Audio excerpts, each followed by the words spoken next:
Setelah itu, akhirnya terjadilah kesepakatan jual beli antara keduanya. Akun tersebut diberikan kepada M, sementara Awan bersedia menunggu M untuk membayar belakangan. Halo Sobat Pena, apa kabar hari ini? Assalamualaikum warahmatullahi wabarakatuh. Hari ini kita akan kembali membahas kejadian-kejadian mengerikan, kisah nyata yang terjadi di muka bumi ini. Kisah kali ini merupakan sebuah cerita yang terjadi di daerah Sambas, Kalimantan Barat. Mungkin buat kalian penonton Kata Pena ada yang berasal dari daerah ini. Kisah ini merupakan kisah yang baru saja terjadi dan masih hangat diperbincangkan di sosial media. Ceritanya tentang seorang anak remaja yang berani melakukan aksi keji, yaitu mengeksekusi temannya sendiri lantaran dia merasa kesal karena temannya itu tidak kunjung membayar uang penjualan game online yaitu Mobile Legends, padahal dia tahu kalau temannya tersebut memiliki cukup uang dan bisa membayar hutangnya itu. Bagaimana bisa seorang remaja yang seharusnya masih sibuk bermain, belajar, tetapi justru berubah menjadi seorang eksekutor keji seperti ini? Mari kita bahas kisah ini selengkapnya di Kata Pena.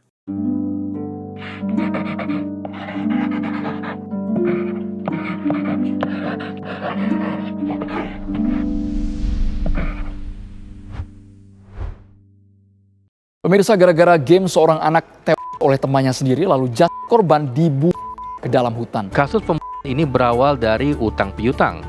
Korban membeli akun game online Mobile Legends sebesar Rp120.000 dan jasa joki Rp80.000 kepada pelaku AW. Sebelum kita mulai ke ceritanya, jangan lupa untuk subscribe channel ini dan bagikan video ini ke teman-teman kalian atau ke keluarga kalian agar mereka semua tahu bahwa kasus seperti ini ada. Cerita ini dibuat berdasarkan berita yang sudah beredar dan diterbitkan oleh beberapa media publik yang aku sajikan dan aku rangkum dalam bentuk alur cerita. Kita mulai ceritanya. Jadi di sebuah daerah, tepatnya di Kecamatan Tekarang, Kabupaten Sambas, Kalimantan Barat, ada seorang remaja berinisial M. Usianya baru saja menginjak 13 tahun. Ya, dia masih di bawah umur. M ini merupakan seorang pelajar di SMPN 2 Tekarang, Sambas. Dan di dalam cerita ini, tidak banyak informasi yang menceritakan bagaimana latar belakang keluarga dari M. Namun yang jelas, M ini tinggal bersama ibu dan ayahnya. Mereka tinggal di lingkungan yang cukup damai dan para tetangganya pun saling bersosialisasi. Di lingkungan tempat dia tinggal, M ini dikenal sebagai anak yang baik dan juga sopan. Makanya tidak heran jika M memiliki banyak teman di sekitarnya.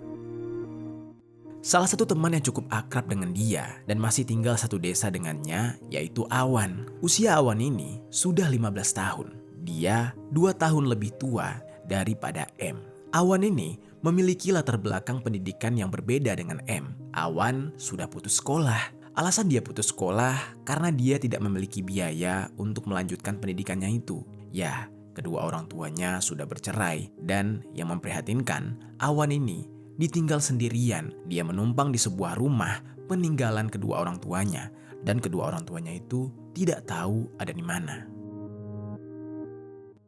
Namun entah bagaimana Awan ini bisa menyambung hidup, entah kedua orang tuanya masih memberikan dia nafkah, atau justru Awan ini hanya berharap belas kasihan para tetangganya. Namun yang jelas, Awan sering sekali mencari cara untuk bisa mendapatkan uang. Dia benar-benar berjuang dengan hidupnya meskipun umurnya masih sangat muda. Di saat itu, kebetulan sekali dia mempunyai sebuah handphone dan dia memanfaatkan handphone tersebut sebagai sarana agar dia bisa mencari uang. Dia melihat sebuah kesempatan yaitu pada game online. Game online yang dia pilih adalah Mobile Legends karena dia tahu anak-anak di sekitarnya itu senang bermain Mobile Legends. Mulai saat itu, Awan menjadikan Mobile Legends sebagai tempat dia untuk mencari uang.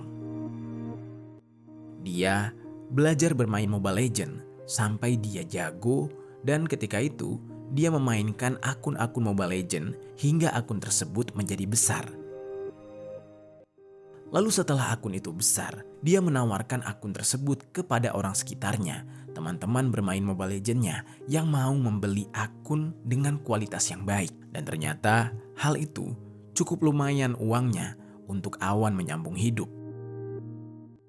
Bisa dikatakan Awan ini merasakan hidup yang menderita semenjak ayah dan ibunya bercerai, namun dia tidak pernah menyerah dalam menjalani hidupnya.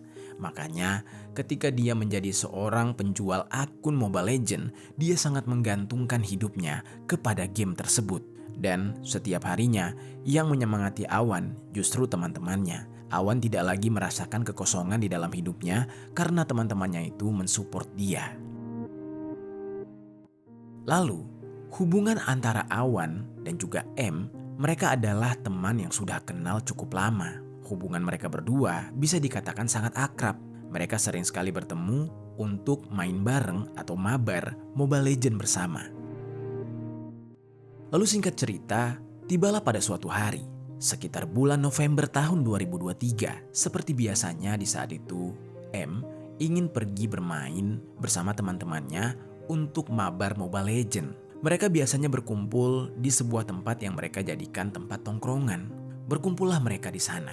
Lalu, entah si M ini adalah pemain yang pemula atau memang dia sudah lama main Mobile Legends tapi ranknya tidak naik-naik. Tiba-tiba Awan berkata kepada M, kamu gak mau beli akun Mobile Legends-ku aja? Daripada ranknya gak naik-naik kan, mending kamu beli aja nih, aku jual murah kok, ucap Awan. Lalu, M di saat itu lumayan tertarik dengan tawaran itu. Dia berkata, oh iya, emang berapa harganya? Ini kamu beli aja lah 120.000 akunnya, jokinya 80.000, jadi 200.000 lah ya, ucap Awan memberikan tawaran kepada M. Lalu tiba-tiba M menjawab lagi, aku mau sih, tapi uang segitu aku belum ada. Kamu kan tahu sendiri, uang sakuku tuh sehari cuma berapa, paling cukup buat jajan doang. Kalau aku minta sama orang tuaku, ya mana mau mereka ngasih kalau buat beli game doang, ucapnya. Mendengar hal itu, lalu Awan menjawab lagi, ayolah tenang aja, aman, nanti aja bayarnya kalau udah ada uangnya ya. Ya itu terserah kamu sih, kalau gak mau ya aku mau nawarin ke orang lain. Maksudnya daripada aku kasih ke orang langsung, ya aku tawarin kamu dulu temanku, ucap Awan sembari meyakinkan M. Lalu M yang mendengar penawaran Awan yang cukup menarik karena boleh berhutang terlebih dahulu, akhirnya dia bilang, wah boleh deh, aku beli aja ya. Jadi 200.000 kan? Ya udah aku bayar kalau udah ada uangnya. Jadi akunnya aku pakai dulu ya, ucap M di saat itu. Setelah itu, akhirnya terjadilah kesepakatan jual beli antara keduanya. Akun tersebut diberikan kepada M, sementara Awan bersedia menunggu M untuk membayar belakangan. Lalu singkat cerita, hubungan antara M dan Awan berjalan baik-baik saja selama Awan menunggu M membayar akun Mobile Legends-nya. Mereka tampak sering bermain bersama, entah di sekolah maupun di lingkungan tempat mereka tinggal. Lalu, tibalah pada suatu hari, tiba-tiba saja Awan itu sedang terdesak dan butuh uang. Entah untuk apa uang tersebut, namun yang jelas di saat itu dia sampai bingung harus mendapatkan uang di mana. Dan dia benar-benar harus punya uang di hari itu juga. Di saat itu dia berpikir lumayan lama, sampai akhirnya dia teringat kalau dia pernah menjual akun Mobile Legends kepada M temannya. Namun di saat itu dia tidak berpikir untuk langsung menagih.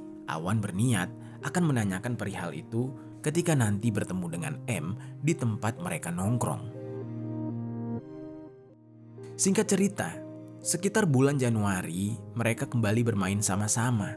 Dan sesuai dengan rencana, pada hari itu Awan mencoba menanyakan soal uang pembelian Mobile Legends tersebut kepada M. Karena menurutnya itu adalah hutang yang sudah lama yang belum kunjung dibayar oleh M. Lalu di tengah-tengah mereka sedang asik-asiknya bermain, tiba-tiba Awan berkata kurang lebih seperti ini. M, udah berapa bulan ya kamu belum bayar tuh uang Mobile Legends? Itu kan hutang kamu sama aku. Kebetulan aku sekarang lagi butuh uang banget nih. Aku mau minta sekarang, kamu ada nggak? Tanya Awan dengan nada yang sangat baik kepada M. Lalu M pun menjawab, "Yah, aku belum ada uangnya kalau sekarang. Nanti ya, sabar dulu ya." Lalu Awan bertanya lagi, "Kamu gak bisa ya kalau diusahakan dulu, bayarnya sekarang? Tolong dong, aku lagi butuh banget uang nih, sumpah gak bohong," ucap Awan lagi sembari memohon kepada M agar dia bisa mendapatkan uang penjualan akun Mobile Legends tersebut. Lalu M kembali berkata, "Ya aku lagi gak ada, apa yang mau aku kasih ke kamu? Aku beneran gak ada uangnya kalau sekarang." Di saat itu, Awe yang tidak bisa memaksakan M untuk membayar akhirnya memilih untuk diam. Mereka melanjutkan untuk bermain. Namun tidak dapat dipungkiri, pada saat itu dia merasa kesal. Dia kesal kepada M karena M ini seperti tidak ada effort, tidak ada usahanya untuk mengganti atau membayar uang tersebut.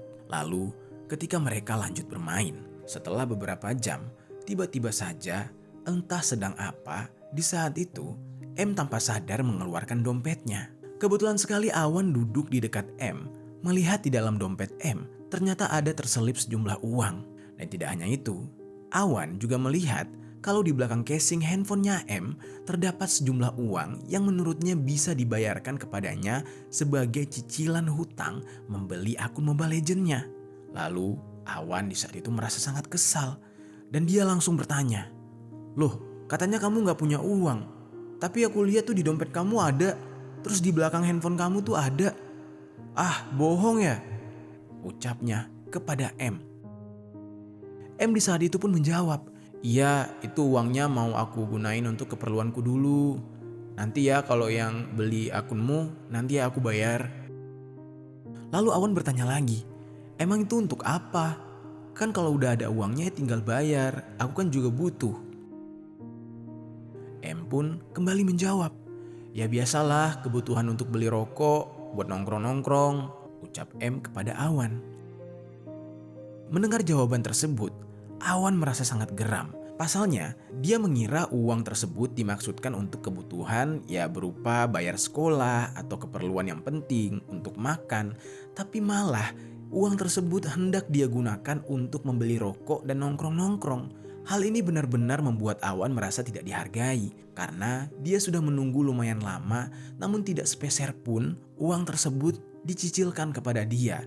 Sementara dia sendiri sedang sangat butuh-butuhnya. Temannya malah lebih mementingkan untuk membeli rokok ketimbang membayar cicilan tersebut. Meskipun di saat itu dia sangat geram, namun Awan ini tidak berani untuk berbuat apa-apa di saat itu. Lagian dia juga tidak mau kalau harus kelihatan berantem di depan teman-teman yang lain. Makanya Awan pun memutuskan untuk diam, menahan emosinya. Di dalam hatinya, emosinya sudah memuncak dan dia akhirnya punya dendam kepada M. Dendam Awan ini sampai menimbulkan niat jahat di dalam hatinya. Dia sangat ingin membalaskan rasa sakit hatinya kepada M. Namun di saat itu dia benar-benar masih menahan hal tersebut. Lalu beberapa waktu kemudian, rasa dendam di dalam hati Awan itu semakin membludak. Dia sudah tidak tahan lagi dan tiba-tiba dia terfikir untuk merencanakan aksi penghilangan nyawa. Namun sobat, di tanggal 27 Februari tahun 2024, Awan baru mulai memantapkan hatinya dan mengumpulkan mentalnya untuk membalaskan rasa dendamnya kepada M. Di saat itu, dia sudah mulai menyusun rencana. Langkah-langkah apa yang harus dia ambil untuk menghabisi sahabatnya sendiri. Di saat itu, dia meminta M untuk ketemuan di salah satu kawasan kebun jeruk yang ada di Dusun Matang Kuang, Desa Matang Segaru, Kabupaten Sambas, Kalimantan Barat. Lokasi tersebut benar-benar sebuah kebun jeruk yang sangat sepi, jauh dari keramaian. Entah apa yang dibicarakan oleh Awan kepada M di saat itu, sehingga M mau bertemu dengannya di kebun jeruk yang sepi tersebut. Pasalnya nih sobat, Awan ini mengajak M ke kebun jeruk itu tepat pada jam 8:30 malam. Yang mana udah pasti lokasi tersebut sangat gelap dan juga sangat sepi. Lalu singkat cerita, bertemulah mereka di tempat yang sudah disepakati. Saat itu, M sempat berpamitan kepada kedua orang tuanya. Dia mengatakan ingin melaksanakan sholat maghrib bersama teman-temannya di masjid. Dan setelah sholat maghrib, dia berencana untuk tidak langsung pulang ke rumah. Dia ingin menemui Awan temannya. Lalu akhirnya, hal itu benar-benar dilakukan oleh M. Dia sempat pergi sholat dan setelah itu pulangnya, dia langsung menuju ke tempat yang sudah dijanjikan bersama Awan. Sesampainya dia di kebun jeruk tersebut, entah apa yang dibicarakan oleh M dan Awan di saat itu. Dan entah mereka sempat cekcok atau justru Awan langsung melancarkan aksinya. Namun yang jelas, berdasarkan dari video rekonstruksi yang dilakukan oleh pihak kepolisian, setelah Awan tertangkap, diceritakan kalau Awan ini melakukan eksekusi kepada M. Di dalam video rekonstruksi yang beredar, Awan itu membekap mulut M dan memiting leher M dengan sangat kuat. Dia benar-benar menggunakan seluruh tenaganya untuk memiting leher M atau mencekik leher M hingga M sampai kehabisan nafas. Lalu ternyata di saat itu Awan juga sudah mempersiapkan sebilah pisau dan pisau tersebut dia tikamkan ke beberapa bagian tubuh M hingga M di saat itu tewas di tangan Awan. Entah apa yang ada di pikiran Awan. Dia hanyalah bocah berumur 15 tahun, tetapi sudah bisa berpikir dengan sangat keji seperti itu. Emosinya yang sangat memuncak mendorong dia menjadi seorang eksekutor yang kejam. Setelah dia mengeksekusi M, di saat itu Awan mulai bingung harus dia apakan jasad sahabatnya itu. Lalu akhirnya, setelah lama berpikir, dia pun memilih untuk membuang jasad M ke dalam semak-semak hutan. Tanpa buang-buang waktu, Awan langsung menyeret tubuh M ke area hutan di dekat kebun jeruk tersebut. Dia menyembunyikan jasad M di semak-semak agar tidak ada satu orang pun yang melihatnya. Lalu, tidak hanya sampai di situ sobat. Awan yang juga takut aksinya ketahuan, kemudian pulang ke rumah dan bersiap-siap untuk melarikan diri. Saat itu, yang terbesit di dalam otaknya adalah Awan kepikiran untuk melarikan diri ke perbatasan Indonesia dengan Malaysia. Entah dengan cara apa dia bisa ke sana dan entah dari mana uang yang dia dapatkan untuk kabur. Namun yang jelas, dengan beraninya AW ini pergi sendirian ke perbatasan Indonesia-Malaysia tersebut. Lalu di samping itu, ketika hari sudah larut malam, keluarga dari M mulai merasa khawatir. M yang tadinya izin pamit untuk sholat dan ingin bertemu dengan temannya tidak kunjung pulang. Dan dia benar-benar tidak ada kabar sama sekali. Namun di saat itu, kedua orang tuanya berusaha untuk berpikir positif. Mungkin saja anaknya itu sedang main ke tempat temannya dan keasikan bermain sampai tengah malam. Karena beberapa kali anaknya ini sempat seperti itu juga. Lalu, orang tuanya pun berusaha untuk menunggu M pulang. Namun setelah ditunggu sampai larut malam hingga bahkan sampai dini hari, M tidak kunjung pulang dan orang tuanya juga tidak kunjung mendapatkan kabar dari M. Mereka sudah sempat menelpon bahkan mengirimkan chat kepada M namun tidak ada jawabannya. Lalu mereka pun mengambil tindakan untuk mencari M dengan menanyakan kepada teman-temannya. Namun sayangnya tidak ada satupun dari teman-temannya tersebut mengetahui keberadaan M. Dan bahkan sebagian teman-temannya itu ada yang sudah tidur karena sudah larut malam. Karena itulah akhirnya keluarga M mulai melaporkan kehilangan anaknya ini kepada pihak kepolisian. Dan di saat itu, seperti biasa, harus menunggu 1 kali 24 jam karena M baru saja hilang. Lalu orang tuanya menunggu sampai esok hari dan pihak kepolisian pun setelah itu mulai mengarahkan anggotanya untuk melakukan pencarian. Namun di hari pertama pencarian sama sekali tidak membuahkan hasil. Pihak kepolisian dan keluarga tidak menyerah begitu saja. Mereka masih terus mencari keberadaan M. Selama mencari, orang tua M benar-benar frustasi karena mereka benar-benar tidak bisa menemukan jejak M. Sudah berhari-hari, mereka menahan rasa rindunya kepada anak mereka tersebut. Namun, titik terang belum juga kunjung didapatkan.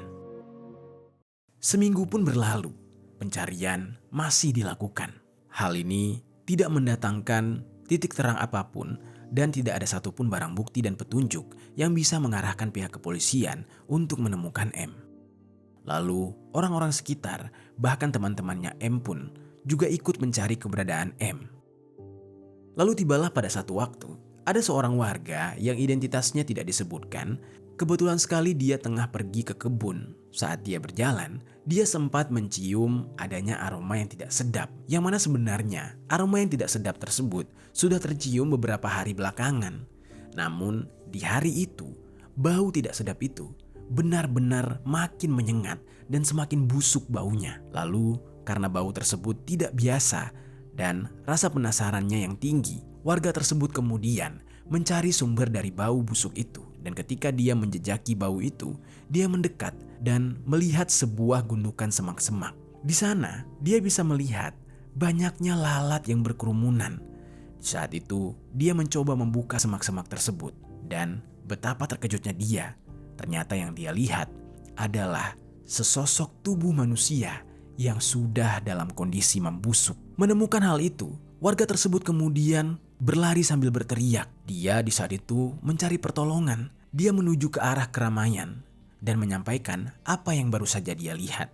Beberapa warga yang mendapatkan berita penemuan tersebut langsung menuju ke tempat yang dimaksud untuk memastikan apakah benar itu jasad manusia. Dan pada saat kerumunan warga melihat hal itu, ternyata jenazah tersebut tampak seperti seorang anak remaja yang kemungkinan berumur 12-13 tahun, mirip seperti ciri-ciri anak yang hilang di desa tersebut.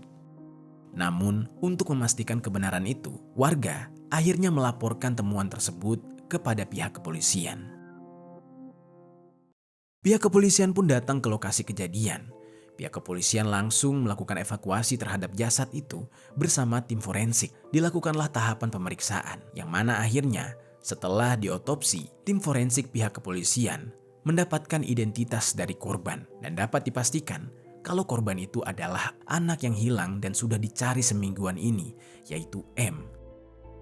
Setelah mendapatkan identitas dari M, selanjutnya pihak kepolisian langsung melaporkan hal ini kepada pihak keluarga. Pihak keluarga yang sudah selama 1 minggu mencari M di saat itu sangat kaget. Mereka mendengar kabar tersebut langsung berteriak histeris dan menangis. Tidak menyangka anak mereka harus berakhir dengan sekeji itu.